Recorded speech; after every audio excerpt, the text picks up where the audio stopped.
YouTube, what up, what it do? It's your boy, Trucker Mike, back at it again. Uh, what can I say, man? Merry Christmas, Happy Kwanzaa, Happy New Year.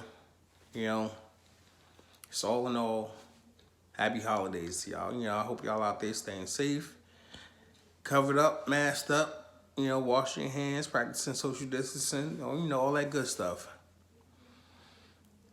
I had a pretty crazy week. This past week, man. Had a real crazy week. One of the things that happened to me. So I get to, my dispatcher sent me a load or whatever, and I go to this load. I go to the load, to the shipper.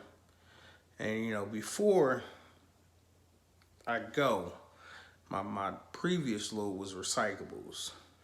So I had some experience, an issue with recyclables prior to this. So I already knew what to expect after. So I before I leave the receiver of those recyclables, I got me a little leaf blower.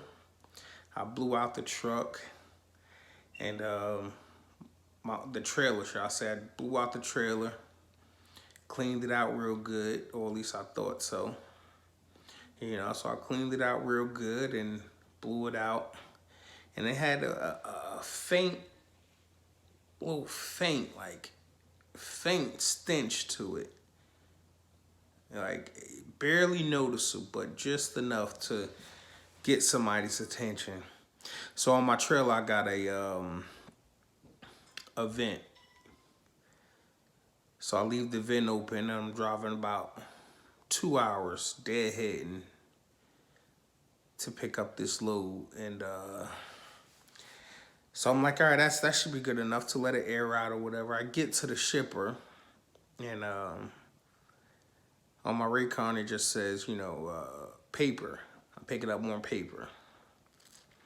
So I get to the shipper and I goes to the doors, to try to, talk to the shipping manager or whatever, and it's notes and postages and signs everywhere. Of course, mask up and social distance and all this other stuff. But one of the signs, or a few of the signs, says, if your trailer isn't clean, they're not loading you. Your trailer has to be clean. No ifs, ands, or buts about it. And you can't sweep your trailer out on their property. So I says, all right, I got a broom and dustpan, so I'm saying I'm gonna sweep my trailer out, but I'm not gonna sweep it out on their property. I'm gonna sweep it out again. And I don't want no issues. I'm gonna sweep it out again. So I swept it, got my dustpan, got the dustpan. I had a little trash can in my truck.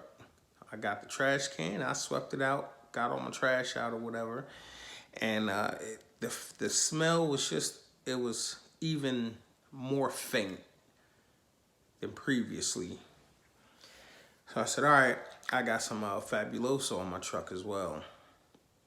So I sprinkle, capfuls on the floor, in the corners and the wooden floor, so it can kind of soak into the wood and basically, act as a fragrance.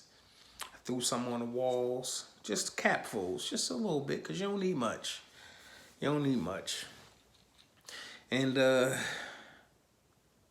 I went up there. I got, the paper they want us to fill out, with your trailer number and pickup number and destination, everything like that.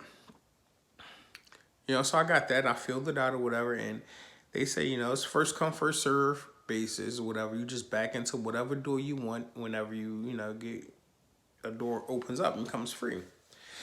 So that's what I do, and I put my paper in the trailer. I backs up to the door and I'm sitting there and I'm waiting. So I'm looking in my my side rearview mirror, and the green light is on. It turns red. So I'm like, all right, good. 2 minutes later, turns green. So I'm like, oh boy, what's going on? What happened? What's going on? Now, mind you, this one right here is supposed to be a 2-day trip. You know, it's my longest trip ever. It's supposed to be a 2-day trip from Alabama because I was down in Alabama, and the recyclable load was in Selma, so I had to drive 2 hours to Tuscaloosa.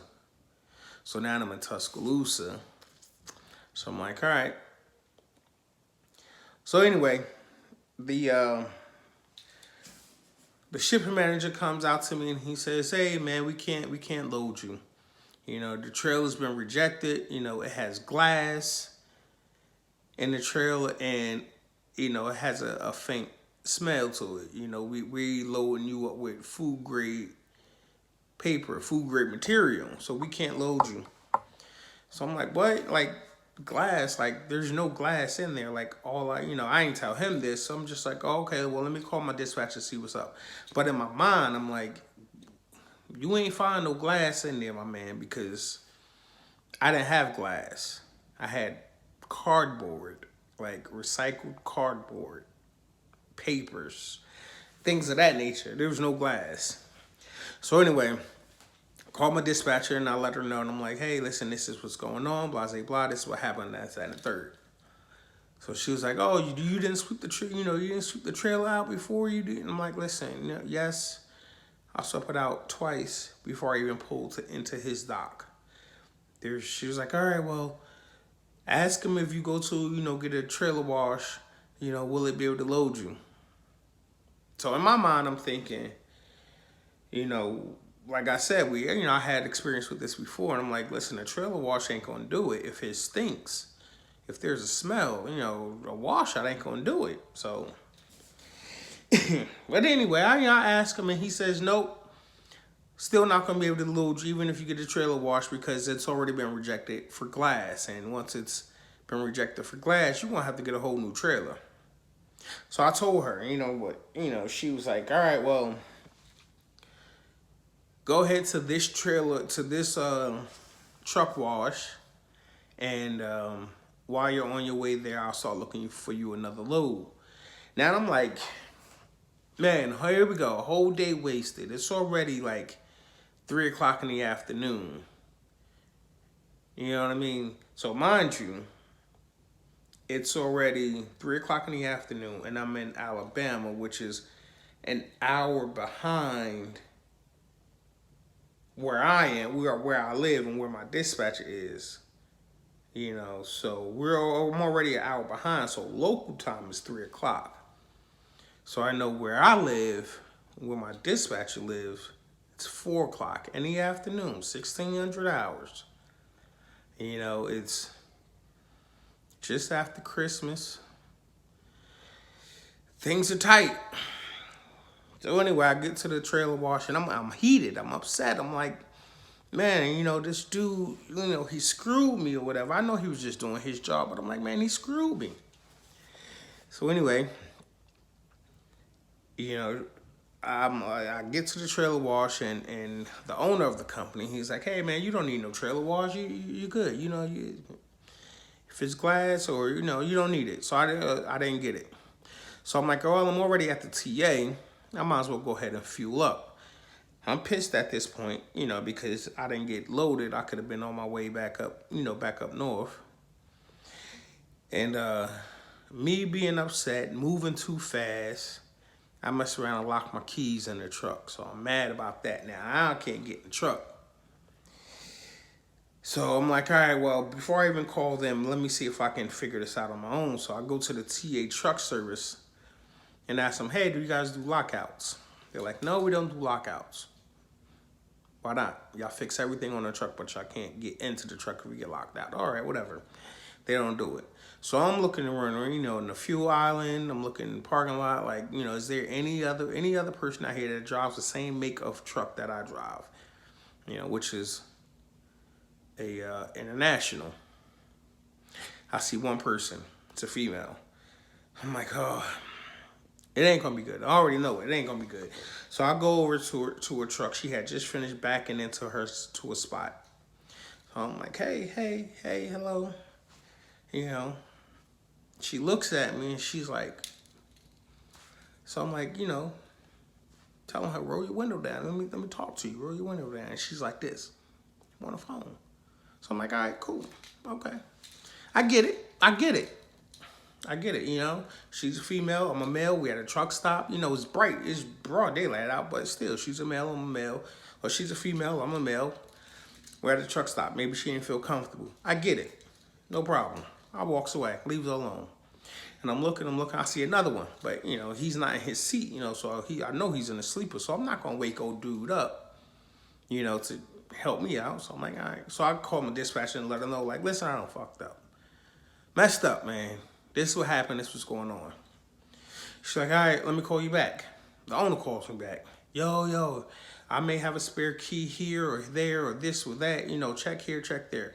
Needless to say, there's no spare key. You know, rookie mistake on my part, you know. But what have you is, long story short, I called. There was a guy, another trucker. He's coming out of the store, the TA store, and he's an older guy. And I'm like, hey man, hey brother, hey, can you help me out? Like, do you have any tips or tricks or anything, you know, to get into the truck? Like, I locked my keys in the truck.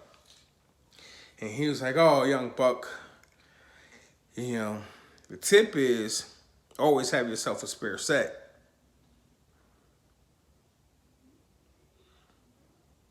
Really? I know now. But he's like, yeah, man, that's why I always wear these cargo pants. You know, these cargo pockets are great. I keep a spare set in my a spare key in my cargo pocket. I got this lanyard, and it's a big rubber band type deal that he done manufactured, tied some rubber bands together, and he got a spare key on there. The thing is about 3 feet long, and he just got it stuffed in his pocket. He's like, yeah, I keep a spare key in my cargo pants pocket, keep a key on here on my lanyard. You know, I keep a key on, you know, on my regular car at home. I keep a spare key on there just in case. And, you know, I got my regular set here. And he's like, the biggest one of all, I keep a spare in my boot. And I said, what? In your boot? He's like, yeah, in my boot. He's like, if you take out the sole of your boot, you put the key under your sole, put your sole back in. Now you're not stepping on the key all day and your feet not hurting, you're not uncomfortable. But if you ever get locked out, you know, you got your boots on. You got your spare key. He's like, just think about it. He's like, think about it, young buck.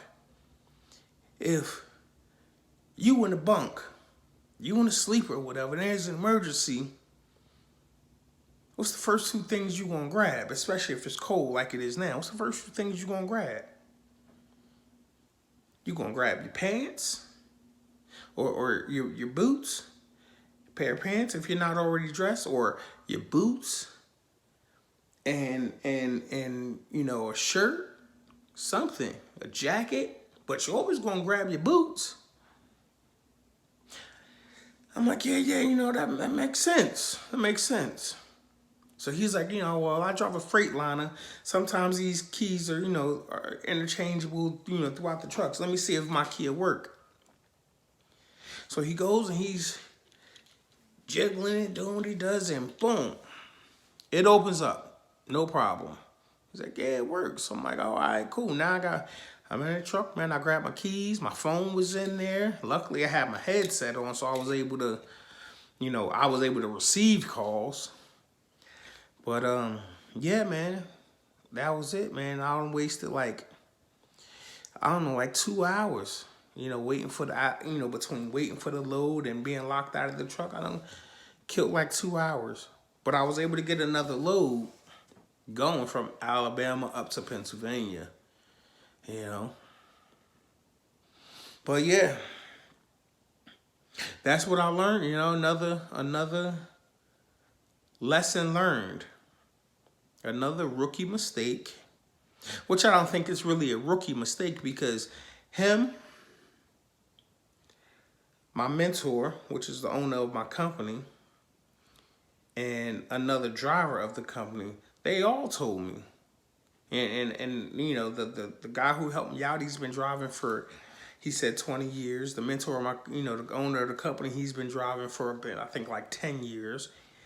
And another coworker, which is actually my cousin-in-law, you know, he's been driving for like 3 years. And they all said, yeah, I locked my keys in the truck. You know, it happens. It's not a rookie mistake. You know, it happens. It happened to me, you know. So a lesson learned. Have different copies of your key. Have different, you know, have spare keys. And the number one place, according to old boy, have one in your boot. You'll never go wrong. Well, anyway, y'all, yeah, you know, like I said, struck a mic. We about to be out, and I want y'all to hit that like button, subscribe button, turn on post notifications so you never miss a beat with me on this journey. It's Struck a Mic. We out.